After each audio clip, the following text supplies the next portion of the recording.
So we learned that people with asthma have swelling or inflammation in their airways all the time, right? Right, and that sometimes the muscles pinch on the air tubes causing me to have trouble breathing. Exactly. That's why we need two medications. The controller medication will help get rid of the swelling in the airway and prevent asthma attacks. The anti-inflammatory controller medication that I'm going to recommend is called an inhaled steroid. You should take every day whether you are sick or well. We call this a controller because it will help control your asthma. Oh, I see.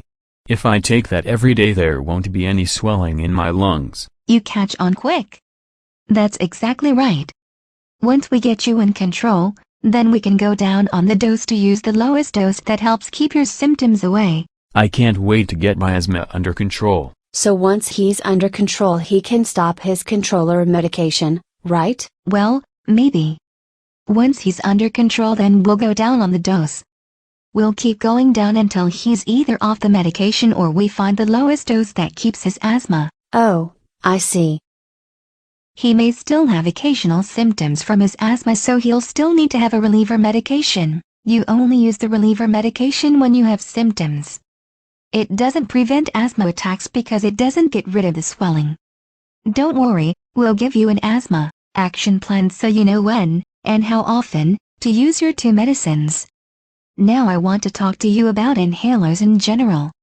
You know inhalers are really just liquid medication that are sprayed under pressure. Kind of like hairspray or spray cooking oil. So, in order to get into the lungs it's so important to use a spacer, which helps the spray get to the small parts of the airways so it can work. Oh, that's what my friend James had. It was a clear plastic tube that attached to his inhaler. Now, I know why he had it. I thought you only needed to use them when you were really little. No, a spacer can really help the medicine get into the airways. Without it only the smallest amount of the medicine actually makes it down to the breathing tubes. That makes sense. If it doesn't get to the breathing tube it won't be so helpful. Exactly.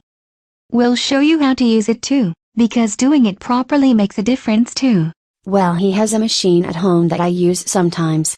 Is that better? Yes, that's another way to get medication into the lungs, but it is not always convenient or easy to use. I've learned so much. So you really think that his asthma will be better if we follow this plan?